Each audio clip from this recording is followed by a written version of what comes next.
तर मी अमेय स्वागत करतो तुमचं अमेझिंग इंजिनियर्सवर फुल मॅरेथॉन नंबर 6 मध्ये. चालू करूया आजचे क्वेश्चन्स. पण त्याच्या आधी लास्ट व्हिडिओमध्ये म्हणजे फुल मॅरेथॉन नंबर 5 मध्ये एक क्वेश्चनमध्ये एक मिस्टेक झाली होती, फक्त त्याच्याबद्दल करेक्ट करूया आपण. क्वेश्चन होता की which among the following is the purpose of using damper winding in alternator. Okay, क्वेश्चनमध्ये अल्टरनेटर विचारला होता आणि आपण त्याचं उत्तर आहे ते मशीन किंवा मोटरच्या हिशोबाने दिलं होतं, to provide the starting torque. पण बऱ्याच मुलांनी त्याच्यामध्ये आपल्याला करेक्शन करून सांगितलं की अल्टरनेटर विचारलं आहे. तसं पॉसिबिलिटी होते, कधी कधी मिस्टेक होऊ शकते. तर ह्याचं करेक्ट उत्तर येईल to reduce the humming effect. अल्टरनेटरमध्ये जर विचारलं तर हमिंग इफेक्ट हे करेक्ट उत्तर येईल. आणि जर तुम्हाला मोटरच्या केसमध्ये विचारलं तर to provide the starting torque हे करेक्ट उत्तर येईल. जर ऑप्शनमध्ये स्टार्टिंग टॉर्क नसेल मोटरच्या वेळेला सुद्धा, तर तेव्हासुद्धा रिड्यूस द हंटिंग इफेक्ट त्यावेळेला आपण टाकू शकतो, किंवा ऑसिलेशन्स रिड्यूस करायचं असेल असे ऑप्शन्स आपण देऊ शकतो. पण त्यांनी स्पेसिफिकली इथे अल्टरनेटर विचारलेलं आहे. तर अल्टरनेटरला आपण स्वतःहूनच इनपुट देतो, जो काय मोमेंटरी पार्ट आहे तो, जो मेकॅनिकल इनपुट आहे तो. तर त्यामुळे हंटिंग इफेक्ट हे त्याचं करेक्ट उत्तर येईल. स्टार्टिंग टॉर्क हे करेक्ट उत्तर येणार नाही. तेवढं फक्त करेक्ट करून घ्या. स्टार्ट करूया आपण आजचे क्वेश्चन्स. पहिला क्वेश्चन आहे, the interpoles in DC machine are use to. DC मशीनमध्ये इंटरपोल्स जे यूज केले जातात त्याचा यूज काय आहे, त्याचा फायदा काय आहे. To reduce the effect of armature reaction, reduce the effect of cogging, reduce the effect of crawling, की नन ऑफ दीज. तर DC मशीनमध्ये इंटरपोल्स आहेत ते यूज केले जातात. जसे की मेन पोल्स तर आपल्याला माहिती आहे, मेन पोल्सच्या मध्ये स्पेसिफिक पार्टमध्ये इंटरपोल्स आहेत ते यूज केले जातात. तर त्याचा काम काय आहे. ओके, तर बेसिकली इंटरपोल्स आपण कशासाठी यूज करतो, तर त्याचं फर्स्ट ॲप्लिकेशन आहे to reduce the armature reaction. Specifically जे विचारलं कुठला types of the armature reaction, तर क्रॉस मॅग्नेटायझिंग जो इफेक्ट असतो आर्मेचर रिॲक्शनमुळे होणारा, तो कमी करण्यासाठी आपण यूज करतो. आणि दुसरा आहे to eliminate the delayed commutation. Delay जे कम्युटेशन होतं त्याच्यामुळे स्पार्किंग वगैरे होऊ शकते, तर ते अवॉइड करण्यासाठी, ते एलिमिनेट करण्यासाठी आपण इंटरपोल्स आहेत ते यूज करतो. तर ह्या स्लाईडवर तुम्हाला बरेच क्वेश्चन्स आहेत ते क्लिअर होतील. इंटरपोलची वाइंडिंग आर्मेचर वाइंडिंगसोबत कशी कनेक्टेड असते, तर ती सिरीजमध्ये कनेक्टेड असते. बघा, ह्या डायग्राममध्ये आपल्याला दिसेल हे आर्मेचर वाइंडिंग आहे आणि ही इंटरपोलची वाइंडिंग आहे. तर ही सिरीजमध्ये कनेक्टेड आहे. ह्याच्यावर सुद्धा एक क्वेश्चन तो विचारला जाऊ शकतो. त्यानंतर should place to eliminate the induce voltage at the brushes. या बाबतीत सुद्धा विचारला जाऊ शकतो. अजून एक की इंटरपोलरची जी वाइंडिंग असते ती थिक असते, थिन असते, त्याचं नंबर ऑफ टर्न्स कमी असतात की जास्त असतात, या बाबतीत सुद्धा विचारला जाऊ शकतो. त्याचं करेक्ट उत्तर आहे थिक वाइंडिंग आपण यूज करतो आणि त्याचे नंबर ऑफ जे टर्न्स आहेत ते कमी असतात. ओके, तर आपल्याला क्वेश्चनमध्ये त्यांनी विचारलं होतं की DC मशीनमध्ये इंटरपोल्स काय यूज करतो, तर रिड्यूस द आर्मेचर रिॲक्शनचा जो इफेक्ट असतो तो कमी करण्यासाठी आपण यूज करतो. एक अजून एक डायग्राम आहे, हे दोन मेन पोल्स आहेत, त्याच्यामध्ये इंटरपोल आणि त्याची इंटरपोलची जी वाइंडिंग आहे ते इथे आपल्याला दिसते या क्वेश्चनमध्ये. ओके, जाऊया पुढच्या क्वेश्चनकडे. Which motor is use for power factor improvement. खूप सोपा प्रश्न आहे, बऱ्याचदा आपण डिस्कस केलेला आहे, आधी पण डिस्कस केला, पण थोड्या वेगळ्या प्रकारात विचारला गेलेला आहे. पॉवर फॅक्टर इम्प्रूव्हमेंटसाठी कुठला आपण मोटर आहे खालील दिलेल्यापैकी ती यूज करतो. त्याचं करेक्ट उत्तर आपल्याला सगळ्यांना माहिती आहे की ओव्हर एक्साइटेड सिंक्रोनस मोटर आहे ती आपण यूज करतो. Because over excited synchronous motor आहे ती सिंक्रोनस मोटर आहे ती लीडिंग पॉवर फॅक्टरवर वर्क करते. ओके, आणि इथे जे आपण दिलेले आहेत ते सगळे अल्टरनेटरच्या बाबतीतचे दिलेले आहेत. ओके, त्याच्या बाबतीत मी टेबल जे आहे ते ऑलरेडी एकदा डिस्कस केलं होतं. इथे बघून आपण चेक करू शकूया की ओव्हर एक्साइटेड आणि जी सिंक्रोनस मोटर आहे, तो ओव्हर एक्साइटेड सिंक्रोनस मोटर कुठल्या पॉवर फॅक्टरवर वर्क करते, तर लीडिंग पॉवर फॅक्टरवर वर्क करते. आणि ओव्हर एक्साइटेड जनरेटर विचारला तर तो लॅगिंग पॉवर फॅक्टरवर विचार करतो. आपल्याला जर मोटर माहिती असेल त्याच्या एक्झॅक्टली अपोजिट आहे ते जनरेटर किंवा अल्टरनेटर आहे तो वर्क करतो. ठीक आहे, जाऊया पुढच्या क्वेश्चनकडे. Form factor is the ratio of. तर आता तुम्हाला एकतर व्हॅल्यू विचारली जाऊ शकते फॉर्म फॅक्टरची, किंवा तुम्हाला डायरेक्टली फॉर्म्युला विचारला जाऊ शकतो. तर इथे या क्वेश्चनमध्ये आपल्याला फॉर्म्युला विचारला गेलेला आहे. ऑलरेडी हा जो टेबल आहे तो मी लास्ट काही लेक्चरमध्ये डिस्कस केला होता, राईट. त्याच्यापैकी फॉर्म फॅक्टरचा जो फॉर्म्युला आहे तो सुद्धा मी इथे मेन्शन केला होता की RMS भागिले ॲव्हरेज, RMS व्हॅल्यू भागिले ॲव्हरेज व्हॅल्यू हा फॉर्म फॅक्टरचा फॉर्म्युला. सोबतच पीक फॅक्टरचा किंवा क्रेस्ट फॅक्टरचा जर विचारला तर तो असतो मॅक्झिमम भागिले RMS. सो RMS तुमचं नेहमी येणारच, फॉर्म फॅक्टर असू दे किंवा क्रेस्ट फॅक्टर असू दे, फक्त फॉर्म फॅक्टरमध्ये तो वरती येतो. ओके, तर आपण ऑप्शनमध्ये बघूया, तिचं RMS भागिले ॲव्हरेज व्हॅल्यू. तर ऑप्शन नंबर 4 इथे आपलं करेक्ट उत्तर आहे. सोबतच इथे sine wave, triangular wave, square वेव्हचं मी दिलेलंच, पण half wave rectified sine wave आणि full wave rectified sine wave जी आहे त्या बाबतीत सुद्धा या टेबलमध्ये तुम्हाला प्रोव्हाइड केलेलं आहे. ओके, हवं तर इथे स्क्रीनशॉट काढून घ्या आता, किंवा ही जी PDF अपलोड होईल तेव्हा तुम्ही चेकआउट करू शकता. जाऊया क्वेश्चन नंबर 4 कडे. The condition for maximum efficiency in a transformer is. ट्रान्सफॉर्मरला सगळ्यात मॅक्झिमम इफिशियन्सी किंवा कार्यक्षमता आपल्याला कुठल्या कंडिशनवर मिळेल? जेव्हा कॉपर लॉस 0 असेल, कोअर लॉस 0 असेल, कॉपर लॉस आणि कोअर लॉस हे दोन्ही समान असतील, की कॉपर लॉस हा कोअर लॉसच्या दुप्पट असेल तेव्हा. हा सुद्धा सोपा प्रश्न आहे, याचं उत्तर आपल्याला माहिती असेलच. नसेल माहिती त्याचं करेक्ट उत्तर आहे कॉपर लॉस आणि कोअर लॉस जेव्हा समान असतील त्यावेळेला आपल्याला मॅक्झिमम इफिशियन्सी मिळते. मॅक्झिमम इफिशियन्सी ट्रान्सफॉर्मरमध्ये ह्या फॉर्म्युलाद्वारे आपण फाइंड आउट करू शकतो. त्याच्यापैकी जो आयर्न लॉस असतो किंवा जो कोअर लॉस असतो तो नेहमी कॉन्स्टंट असतो, आणि जो कॉपर लॉस असतो तो आपल्या डिफरंट लोडवर डिपेंड करतो. तर त्यामुळे ज्यावेळेला दोन्ही इक्वल असेल त्यावेळेला आपल्याला मॅक्झिमम इफिशियन्सी मिळते. क्वेश्चन नंबर 5 आहे, in a DC generator armature reaction is produced by. DC जनरेटरमध्ये आर्मेचर रिॲक्शन ही कशामुळे प्रोड्यूस होते किंवा कशामुळे निर्माण होते?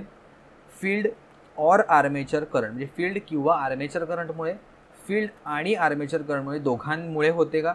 फील्ड करंटमुळे फक्त, की फक्त आर्मेचर करंटमुळे? तर आर्मेचर रिॲक्शन ह्या नावामध्येच दिलेलं आहे. तर आर्मेचर रिॲक्शन बेसिकली काय असतं? It is the effect of armature flux, म्हणजे जो रोटरमध्ये असते जी वाइंडिंग ती, on the main field flux is known as the armature reaction. Armature फ्लक्समुळे मेन फील्ड फ्लक्समध्ये काही बदलाव होतात, त्याच्यामुळे जी क्रिया होते त्याला आपण म्हणतो आर्मेचर रिॲक्शन. तर टोटल 3 टाईपचे आर्मेचर रिॲक्शन असतात असं आपण म्हणू शकतो. एक असतो क्रॉस मॅग्नेटायझिंग इफेक्ट असतो, एक असतो डीमॅग्नेटायझिंग इफेक्ट, आणि तिसरा असतो मॅग्नेटायझिंग इफेक्ट. तर क्रॉस मॅग्नेटायझिंग इफेक्टमध्ये काय असतं? तो ऑलमोस्ट 90 डिग्री असतात, ते एकमेकांपासून हे सेपरेट असतात. फील्ड फ्लक्स आणि आर्मेचर फ्लक्स आहेत ते. डीमॅग्नेटायझिंग इफेक्टमध्ये दोघं पण एकमेकांच्या अपोजिट डिरेक्शनमध्ये असतात. डीमॅग्नेटायझिंग म्हणजे डी म्हणजे कमी करणे, सो किंवा डी म्हणजे आपण अपोजिट या अर्थाने वापरतो, आणि मॅग्नेटाइजमध्ये दोन्ही सेम डिरेक्शनमध्ये असतात. तर क्रॉस मॅग्नेटायझिंग इफेक्टमुळे आपल्याला कम्युटेशन आणि स्पार्किंगचे प्रॉब्लेम दिसून येतात, आणि डीमॅग्नेटायझिंग इफेक्टमुळे reduction in the main field flux and terminal voltage ह्या 2 गोष्टी आपल्याला दिसून येतात.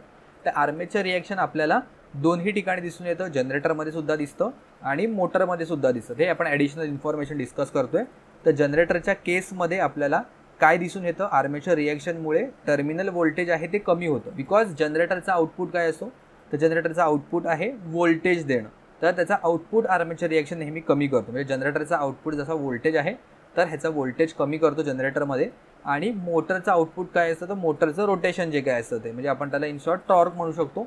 तर तो टॉर्क आहे तो कमी होतो आर्मेचर रिॲक्शनमुळे मोटरच्या केसमध्ये. तर त्यामुळे आर्मेचर रिॲक्शन कमीत कमी करणं किंवा न्यूट्रलाइज करणं हे आपल्यासाठी इम्पॉर्टंट असतं. तर नॉर्मली हा जो फील्ड फ्लक्स आहे किंवा ज्या मॅग्नेटिक फील्ड आहे त्याच्या सरळ स्ट्रेट लाईनमध्ये जायला पाहिजे होत्या, बरोबर. पण आर्मेचर रिॲक्शनमुळे त्या एका साईडला स्ट्रॉंग आणि दुसऱ्या साईडला स्ट्रॉंग असे होतात. म्हणजे ह्या पार्टमध्ये वीकनेस आपल्याला दिसून येतो, असं वेवसारखं दिसून येतं. म्हणजे सरळ न जाता ते एका साईडूनच जातात आणि ते दुसऱ्या साईडून असे आपल्याला इंटर होताना दिसतात. म्हणजे ह्या पार्टमध्ये आणि ह्या पार्टमध्ये फ्लक्स आहेत ते किंवा मॅग्नेटिक फील्ड आहे ते जात नाही. एका पोल टिपला फ्लक्स स्ट्रेंथन होते, म्हणजे फ्लक्सची ताकद वाढते जसे आपल्याला इथे दिसतंय, आणि दुसऱ्या पोल टिपला फ्लक्स आहे ते विकनिंग होतात, म्हणजे इथे आपल्याला दिसून येत नाही. ओके, या एक्स्ट्राच्या इन्फॉर्मेशन आपण डिस्कस केली. सो बेसिकली आर्मेचर रिॲक्शन कशामुळे प्रोड्यूस होते? तर आर्मेचर करंटमुळे प्रोड्यूस होते, कारण मॅग्नेटिक फील्ड तर ऑब्व्हियसली तशी स्टेटस निघून जायला पाहिजे होती, पण आर्मेचर करंटमुळे किंवा आर्मेचर फ्लक्समुळे ती अपोजिशन करते, किंवा जो काय आपल्याला पार्ट दिसून येतो आर्मेचर रिॲक्शनचा तो इथे कारणीभूत ठरतो. पुढचा प्रश्न आहे, SWG is use to measure. काय मेजर करण्यासाठी आपण वापरतो? SWG म्हणजे standard wire gauge. Diameter, length of the wire, insulation of the wire, की cross section area of the wire. तर लेंथ आणि इन्सुलेशन तर कन्फर्म याचं उत्तर येणार नाही. काय की जर तुम्हाला डाऊट आला, कन्फ्युजन झालं, तर ऑप्शन 1 आणि ऑप्शन 4 मध्ये एकतर येऊ शकतं की तो एकतर डायमीटर मोजतो की क्रॉस सेक्शन एरिया मोजतो. ओके, तर ह्याचं करेक्ट उत्तर काय आहे? It is use to measure the size किंवा diameter of the conductor and thickness of the sheet किंवा जे काही आपण वायर मोजत असू ते. तर क्रॉस सेक्शन एरिया हे याचं करेक्ट उत्तर येणार नाही, तो डायमीटर आपण मोजतो. त्याचा फॉर्म्युला फुल फॉर्मसुद्धा विचारला जाऊ शकतो. It is standard wire gauge.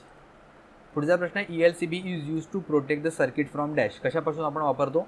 ELCBचा जर तुम्हाला फुल फॉर्म माहिती असेल तर तुम्हाला उत्तर करेक्ट येईल. ELCBचा फुल फॉर्म आहे अर्थ लिकेज सर्किट ब्रेकर. म्हणजे अर्थ वायरमधून जर कुठला लिकेज करंट फ्लो होत असेल आणि तो डिटेक्ट केल्यावर हा सर्किट ब्रेकर आहे तो ऑपरेट होतो. तर त्यामुळे लिकेज करंट हे आपल्या प्रश्नाचं करेक्ट उत्तर येईल. ओव्हर करंट किंवा ओव्हर व्होल्टेज नाही, तर स्पेसिफिकली हा डिझाईन केलेला असतो एकदम कमीत कमी करंट जर लीक होत असेल तर तो सुद्धा मेजर करून सर्किट आहे ते ब्रेक करण्यासाठी. याच्या बाबतीत इन्फॉर्मेशन आणि डायग्राम इथे प्रोव्हाइड केलेली आहे. जाऊया पुढे. The line voltage in 3 phase delta connection is.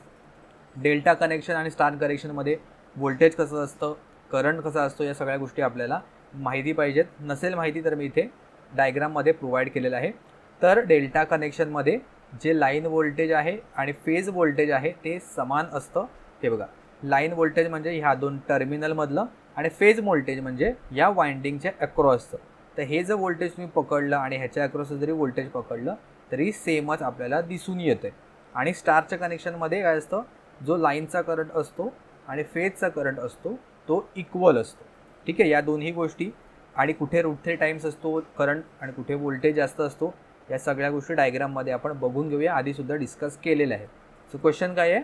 The line voltage in 3 phase delta connection is same as the phase voltage. Line voltage आणि फेज व्होल्टेज हे दोन्ही समान असतात डेल्टाच्या केसमध्ये. तर डेल्टा दिलं आहे की स्टार दिलं आहे ते नीट एकदा बघून घ्या क्वेश्चनमध्ये. पुढचा प्रश्न आहे question number 9. Typical voltage range of a solar cell is. Solar सेलची सामान्यतः श्रेणी किती आहे? तर सोलार सेल बाबतीत थोडी इन्फॉर्मेशन घेऊया. तर solar cell is a device that converts the photons from the sun म्हणजे solar light into the electricity. अगदी सोपं आहे. इलेक्ट्रिकल एनर्जीला आपण सोलर एनर्जीला आपण इलेक्ट्रिकल एनर्जीमध्ये कन्वर्ट करतो. Solar cell are made of semiconductor materials like silicon, cadmium telluride, copper, indium आणि गॅलियम सेलेनाइड. हे कदाचित विचारलं जाऊ शकतो की सोलार सेल आहेत ते कुठल्या मटेरियलपासून बनवले जातात. तसंच सोलार सेल हे कुठल्या प्रिन्सिपलवर वर्क करतात, तर ते फोटोवोल्टाईक इफेक्टवर वर्क करतात. म्हणजे सोलर एनर्जीला ते इलेक्ट्रिकल एनर्जीमध्ये कन्वर्ट करायचं काम करतात. ओके, आणि त्यानंतर त्याच्या बाबतीत व्होल्टेजच्या बाबतीत विचारलेलं आहे. So the voltage of approximately 0.5 to 0.6 volt एवढं एका सेलमध्ये आपल्याला मिळतं. तर याचं करेक्ट उत्तर काय येईल? 0.5 ते 0.6 म्हणजे ऑप्शन जो 2 आहे, ऑप्शन बी 0.5 वोल्ट हे आपण टिक करून येऊ शकतो. पुढचा प्रश्न आहे the power factor of the RC circuit is. RC circuit म्हणजे त्याच्यामध्ये रेझिस्टर आणि कॅपॅसिटर सर्किट आहे ते यूज केलं जातं. ते कॅपॅसिटर कसं असतं आपल्याला माहिती आहे. कॅपॅसिटर असतं लीडिंग इन नेचर, राईट. त्याच्यामध्ये जो व्होल्टेज आणि करंट असतो, करंट आहे तो बेसिकली व्होल्टेजला लीड करतो. तर त्यामुळे आपल्याला जो पॉवर फॅक्टरसुद्धा मिळेल तो कसा मिळेल? तर लीडिंग पॉवर फॅक्टर मिळेल. जर RL सर्किट असेल तर कसं मिळेल? लॅगिंग पॉवर फॅक्टर मिळेल. आणि जर फक्त रेझिस्टिव्ह सर्किट असेल तर आपल्याला युनिटी पॉवर फॅक्टर मिळेल. जाऊया पुढच्या प्रश्नाकडे. Which of the following is true for hot wire ammeter. खालीलपैकी कोणतं स्टेटमेंट आहे ते करेक्ट आहे हॉट वायर ॲमिटरसाठी? Uses thermal effect for the measurement. Yes, hot wire म्हटले म्हणजे तो थर्मल इफेक्टला थर्मल इफेक्टवर तो काम करतात. Deflection is proportional to the square of the current. Measures RMS value of the current की ऑल ऑफ द अबव. चलो, माहिती नसेल तर आपण डिस्कस करूया. So hot wire ammeter which use the heating और thermal effect of the current for knowing their magnitude such type of instrument is known as the hot wire instrument. ते AC आणि DC दोन्हीवर काम करतं. Hot wire instrument works on the principle that the length of the wire increases because of the heating effect of the current flow through it, म्हणजे current flow झाल्यानंतर ते heat होतं आणि हीट झाल्यानंतर ती वायरची जी लेंथ आहे ती एक्सपांड होते आणि जेवढी एक्सपांड होईल त्या अकॉर्डिंग आपल्याला मेजरमेंट आहे ते दिसून येतं. पण आपल्या क्वेश्चनशी रिलेटेड जे आन्सर हवं आहे ते आपण इथे बघून घेऊया. ह्या वरच्या गोष्टी राहू दे, जे मेन इम्पॉर्टंट आहे ते आपण डिस्कस करूया.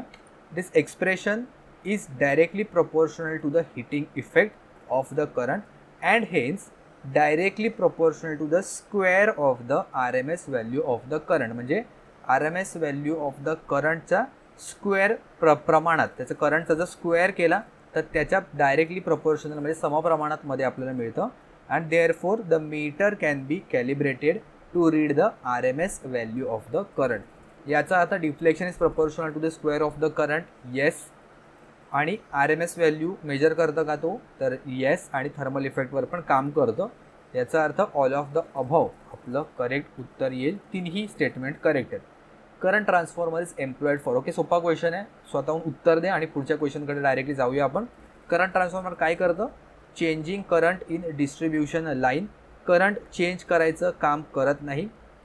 For measurement of high alternating current, म्हणजे अल्टरनेटिंग करंटला high value of alternating current आहे तो मेजर करण्यासाठी आपण त्याला यूज करतो. तो ऑप्शन बी येते करेक्ट उत्तर येईल. तुम्हाला कन्फ्युजन होईल कदाचित, changing current in the distribution line म्हणजे स्टेप अप किंवा स्टेप डाऊन करतो, या हिशोबाने तुम्हाला वाटत असेल की करंटची जी व्हॅल्यू आहे ती स्टेप डाऊन करतो, पण त्यांनी स्पेसिफिक असा वर्ड यूज केलेला नाही आहे. चेंजिंग करंट त्यांनी दिलेला आहे, त्याच्यामुळे कन्फ्युजन होऊ शकतो. चेंज करणं म्हणजे काय, डायरेक्टली बदलतो. मग तो कसा बदलतो, समप्रमाणात बदलतो, इक्वल अनइक्वल बदलतो, कमी करतो जास्त करतो. तर हा चेंजिंग वर्ड डिस्ट्रीब्युशन लाईनचा हा थोडा प्रॉब्लेमॅटिक आहे. त्याच्यामुळे current transformer it is use for measurement of high alternating current हे कंपॅरेटिव्हली आपल्याला सुटेबल ऑप्शन आहे. जाऊया पुढच्या प्रश्नाकडे. Sweep of the ceiling fan refers to, छताच्या पंख्याची झाडूप म्हणजे काय, म्हणजे स्वीप हा शब्द सिलिंग फॅनमध्ये कशासाठी वापरला जातो, त्याच्या स्पीडशी रिलेटेड, त्याच्या लेंथ ऑफ द ब्लेड, ते पात्याचं जी लेंथ असते त्याच्या रिलेटेड आहे. Double the length of the ब्लेडची जी लेंथ आहे त्याच्या दुप्पट, की diameter of the circle form by its rotation. Okay, तर या बाबतीत आपण बघून घेऊया. डायग्राममध्ये इथे दिलेला आहे. ओके, जो आपला कंप्लीट फॅन आहे तो अख्खा एक सर्कल, त्याच्या भोवती जर एक वर्तुळ त्याने क्रिएट केलं तर ते जे वर्तुळ आहे त्याचा जो काय आपल्याला डायमीटर आहे तो किती असेल त्याला आपण म्हणतो ब्लेड स्वीप. त्या बाबतीत इथे दिलेलं आहे fan blade sweep refers to the distance around the circle the blades create as they turn. The ceiling fans are measured by the full size of their blade span, also called blade sweep, which is the diameter of the circle that is formed by its rotation. ह्याच्यामध्ये जो circle बनलाय त्याचा diameter किती असेल ते. Option 4 correct उत्तर आहे. पुढचा प्रश्न, permissible frequency variation according to the Indian electricity rule is. ह्याच्यामध्ये थोडं कन्फ्युजन होतं बऱ्याचदा, पण ह्याचं करेक्ट उत्तर काय आहे त्याबाबतीत आपण बघून घेऊया. So as per the Indian electricity rule 1956 amended up to 25 November 2000 पर्यंत परमिसिबल रेंज आहे ती ऑन पेपर आकड्यांमध्ये 3% दिली होती. जर 3% आपण 50 हर्ट्झचे कॅल्क्युलेट केले तर ते 1.5 हर्ट्झ होतात. म्हणजे 50पेक्षा 1.5 हर्ट्झ कमी किंवा 50पेक्षा 1.5 हर्ट्झ 1.5 हर्ट्झ जास्त चालू शकत होते, पण ह्या ऑन पेपरच्या गोष्टी होत्या. पण नवीन जो आपला इंडियन इलेक्ट्रिसिटी ग्रीड कोड आहे, इंडियन इलेक्ट्रिसिटी ग्रीड कोड, त्या अकॉर्डिंग 49.5 लोअर साईडला आणि हायर साईडला 50.2 एवढाच फक्त अलाव केला जातो, म्हणजे तेवढाच मॅनेज केला जातो. त्याच्या पलीकडे दिले तर ग्रीड कोलॅप्स होण्याचे चान्सेस असतात. त्यामुळे जर फक्त पर्सेंटेजमध्ये विचारलं तर आपल्याला 3% कन्सिडर करावं लागेल, पण त्यांनी स्पेसिफिकली व्हॅल्यू विचारली तर 49.5 ते 50.2. जर 49.5 जर तुम्ही पकडलं तर हा 1% होतो फक्त. ओके, तर त्यामुळे ऑप्शनमध्ये 1% पण दिलेला आहे, 3% पण दिलेला आहे, पण आपल्याला सिन्स इंडियन इलेक्ट्रिसिटी रूलप्रमाणे विचारलेला आहे आपल्याला 3%च करेक्ट करून इथे यायला लागेल. पुढचा क्वेश्चन आहे question number 15. Synchronous speed of the 12 pole synchronous motor when the supply frequency is 50 hertz. Okay, नेहमीप्रमाणे सोपा प्रश्न आहे, काय असतो, सिंक्रोनस स्पीड इज 120 F भागिले P. 120 गुणिले काय आहे 50 हर्ट्झ भागिले 12. 12 आणि 120 भागलं झालं 10, 50 × 10 500 RPM करेक्ट उत्तर येईल. जाऊया पुढच्या प्रश्नाकडे. Holes are provided in the aluminium disc of an energy meter to. मेजरमेंटचा क्वेश्चन आहे. एनर्जी मीटरच्या ॲल्युमिनियम डिस्कमध्ये छिद्र का केली जाते? Reduce the resistance, prevent creeping, increase torque की रिड्यूस वेट. तर क्रिपिंग एरर आहे तो आपल्याला एनर्जी मीटरमध्ये दिसून येतो. तो एलिमिनेट करण्यासाठी आपण 2 असे होल्स आहेत ते ह्याच्यामध्ये प्रोव्हाइड करतो. तर क्रिपिंग एरर बेसिकली काय असतो? So creeping in the energy meter is the phenomena. म्हणजे ह्या फिनॉमिनामध्ये काय होतं? In which the aluminium disc rotate continuously when only voltage is supplied to the pressure coil and no current flows through the current coil. म्हणजे ही जी aluminium disc आहे एनर्जी मीटरमध्ये कधी फ्लो व्हायला पाहिजे? जेव्हा एनर्जी कन्झम्पशन होत असेल, तर म्हणजे करंट पण असेल, व्होल्टेज पण असेल आणि ती टायमासोबत फिरते. जेवढा टाईम व्होल्टेज आणि करंट सप्लाय होईल तेवढा टाईम ती फिरते. पण जरी लोड नसेल किंवा करंट फ्लो होत नसेल, फक्त व्होल्टेज असेल तरीसुद्धा ती डिस्क आहे ती फिरत राहते. ते म्हणजे असं की लोड नाही आहे, एनर्जी काहीच कन्झ्युम होत नाही आहे, तरीसुद्धा त्याची रीडिंग आहे ती पडते एनर्जी मीटरमध्ये. तर ह्याला क्रिपिंग एरर म्हणतात. तर ते अवॉइड करण्यासाठी आपण ह्याच्यामध्ये 2 होल आहेत ते अपोजिट डिरेक्शनला आपण त्याला पंच करतो, जेणेकरून जर करंट त्याच्यामध्ये नसेल तर अशा वेळेला ते जास्त रीडिंग आहे ती पाडणार नाही. In other words, creeping is the kind of error in which energy meter consume very small amount of energy even when load is attach no load is attach to the meter. म्हणजे load नसताना सुद्धा मीटरची reading पडते. तर हा problem आहे, त्यामुळे ते अवॉइड करण्यासाठी आपण त्याच्यामध्ये होल करतो. सो प्रिव्हेंट क्रिपिंग एरर हे त्याचं करेक्ट उत्तर होईल. पुढचा प्रश्न आहे. According to which law the back EMF in a DC motor opposes the applied voltage. तर जो अपोजवाला वर्ड आहे तो डायरेक्टली नेहमी लिंक होतो लेन्झेस लॉ प्रमाणे. बिकॉज लेन्झेस लॉ काय तेच सांगतो की effect always oppose its own cause. म्हणजे ज्याच्यामुळे तो प्रोड्यूस झालेला आहे एखादी गोष्ट, तो त्याच्या ओरिजिनल ज्याच्यामुळे प्रोड्यूस झाला आहे त्यालाच तो अपोज करायचा प्रयत्न करतो. म्हणजे आउटपुट जो आहे तो नेहमी त्याच्या इनपुटला अपोज करायचा ट्राय करतो. सो जो अपोज वर्ड आला तर नेहमी जर तुम्हाला माहिती जरी नसेल तरी लेन्झेस लॉ त्याचं करेक्ट उत्तर येईल.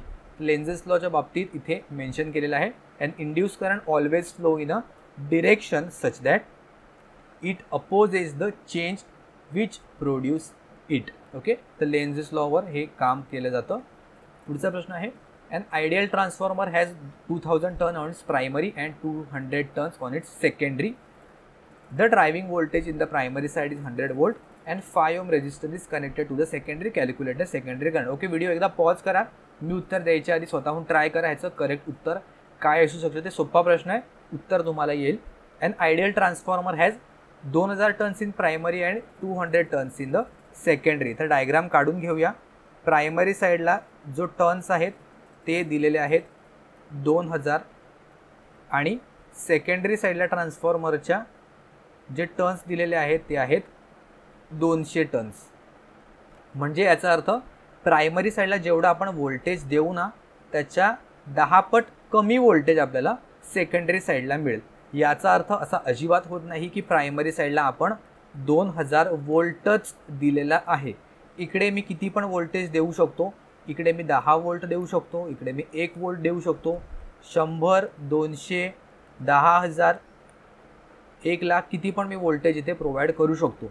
हे जे 2000 दिलेलं आहे आणि 200 आहे ते नंबर ऑफ टर्न्स म्हणजे किती वेटोळे इथे दिलेले आहेत वाइंडिंगचे तेवढंच फक्त दिलेलं आहे. आणि ह्याच्या रेशिओवरून आपण एवढंच फाइंड आउट करू शकतो की जेवढं टर्न्स प्रायमरीला आहेत आणि सेकंडरीला किती टर्न्स आहेत त्याचा जो गुणोत्तर असेल, जो रेशो असेल त्याच्यावरून फाइंड आउट करू शकतो की प्रायमरीला जेवढं व्होल्टेज दिलेलं आहे त्याच्या कितपट व्होल्टेज कमी होत आहे की जास्त होतं. तर इथे टर्न्स जर 10 पटीने कमी होत आहेत तर जे व्होल्टेज प्रायमरीला देऊ ते सुद्धा 10 पटीने कमी होणार सेकंडरी साईडला.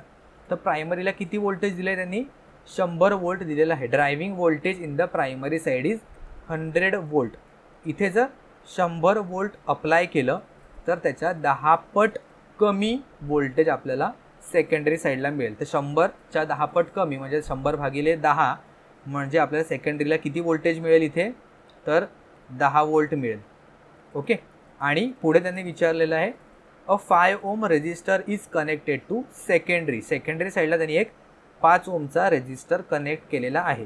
तर ह्याच्यामधून किती ॲम्पियरचा करंट फ्लो होईल असं त्यांनी विचारलं आहे.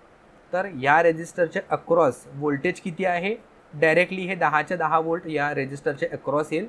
तर त्यामुळे आपल्याला करंट मिळेल I is equal to V/R म्हणजे 10/5 which is equal to 2 ampere आपलं करेक्ट उत्तर होईल. ठीक आहे. आय होप तुमचं उत्तर करेक्ट आलं असेल, चुकवलं नसेल. बघूया पुढचा क्वेश्चन ट्रान्सफॉर्मर रिलेटेडच आहे. The impedance ratio of the transformer is equal to. हा थोडा कन्फ्युजिंग क्वेश्चन आहे किंवा इथे चुकण्याचे चान्सेस आहेत म्हणून मी डिस्कस करतो. इम्पिडन्स रेशो तुम्हाला सगळ्यात पहिल्यांदा माहिती पाहिजे. इम्पिडन्स म्हणजे काय असतो, तर Z is equal to V/I. Okay. R is equal to V/I आपण शिकतो, पण जिकडे अल्टरनेटिंग करंट येतो किंवा इंडक्टिव्ह कॅपॅसिटिव्हवाला जो पार्ट येतो त्यावेळेला आपण इम्पिडन्स आहे तो कन्सिडर करतो. ठीक आहे. तर आपल्याला एवढं तर माहिती आहे की N1/N2 म्हणजे नंबर ऑफ प्रायमरी टर्न्स भागिले नंबर ऑफ सेकंडरी टर्न्स. ह्याला आपण सपोज N कन्सिडर केलं तर तेच इक्वल असतं V1/V2 आणि करंटचं ह्याच्या एक्झॅक्टली अपोजिट असतं, बरोबर, I2/I1. ठीक आहे. तर आपल्याला V/I च्या टर्म्समध्ये आपल्याला फाइंड आउट करायचं आहे. तर त्यामुळे आपण काय करूया, एका असं लिहूया V1 is equal to N times of the V2 असं मी लिहू शकतो. येस, हा V1 एका साईडला ठेवला आणि V2ने ह्याला इथे मी ह्या साईडला मल्टिप्लाय केलं. ठीक आहे. आणि सिमिलरली काय करतो मी I1 येथे एका साईडला घेतो आणि जो हा N आहे तो मी इथे खालच्या साईडला घेतो म्हणजे आपल्याला सोपं पडेल. हवं तसं पण करू शकतो मी I2 is equal to N times of the I1 असं करू शकतो. I1 आहे तो ह्याला इथे मल्टिप्लाय केला म्हणजे I2ची व्हॅल्यू मिळेल. आणि मला I1 आता एका साईडला घ्यायचं आहे, मी 2 स्टेपमध्ये दाखवतो. तर I2/N असं मी इथे करू शकतो, राईट. तर हे 2 व्हॅल्यूज माझ्याकडे आले V1 आणि I1च्या टर्म्समध्ये. तर हे जे आता इक्वेशन नंबर 1 आहे आणि हे इक्वेशन नंबर 2 आहे, ह्याला मी भागतो म्हणजे डिवाइड इक्वेशन 1/2 म्हणजे V1 is equal to NV2 भागिले I1 आणि ह्याच्या भागिलेमध्ये हा अख्खाच्या अख्खा पार्ट येईल I2, परत ह्याच्या छेदामध्ये येईल N. सो ह्याच्या डिवाइडच्या पण डिवाइडमध्ये आहे म्हणजे तो वरती गेल्यावर कसा होईल Nचा स्क्वेअर हा होईल V2/I2.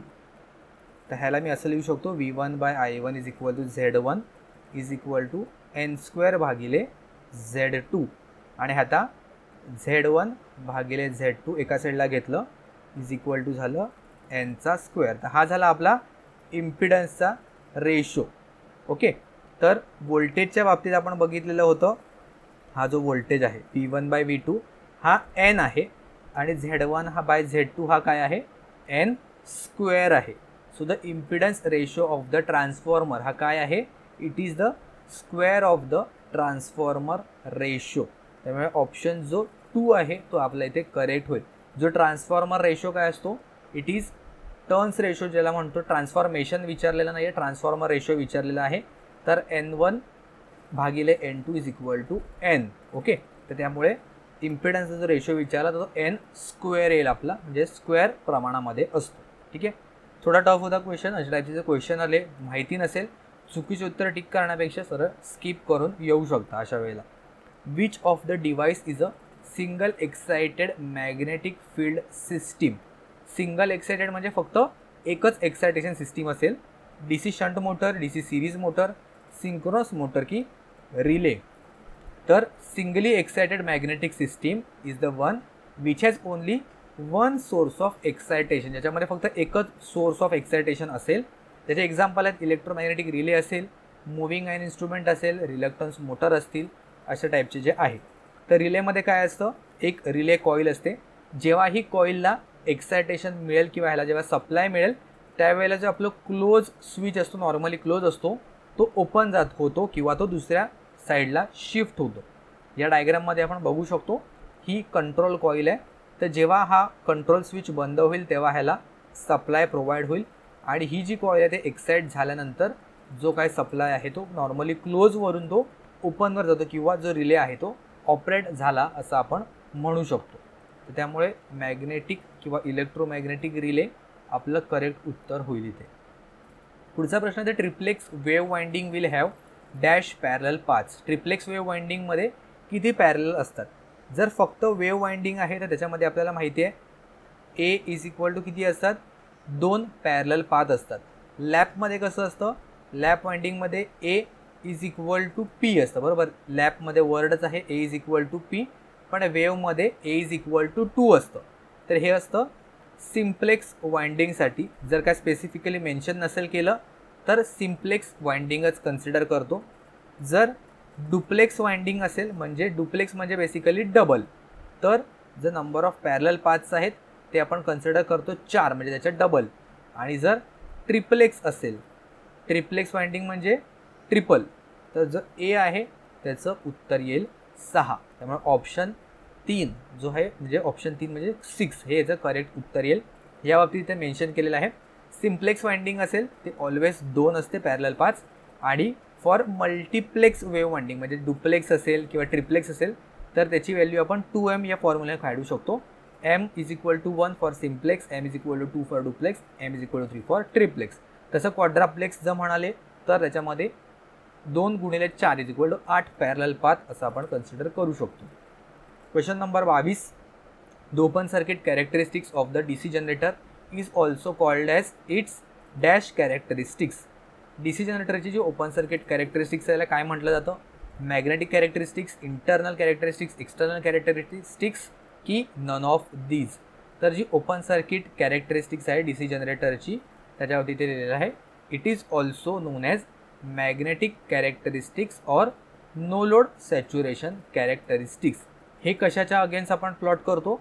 तर नो लोड जो EMF असतो वर्सेस फील्ड करंट, हे जर आपण एका ग्राफवर प्लॉट केलं तर आपल्याला नो लोड कॅरेक्टरिस्टिक्स किंवा ओपन सर्किट कॅरेक्टरिस्टिक्स दिसून येते. इथे आहे नो लोड व्होल्टेज वाय ॲक्सिसला आणि एक्स ॲक्सिसला आहे फील्ड करंट. तर त्यामुळे मॅग्नेटिक कॅरेक्टरिस्टिक्स किंवा नो लोड कॅरेक्टरिस्टिक्स असं आपण म्हणतो ओपन सर्किट कॅरेक्टरिस्टिक्सला.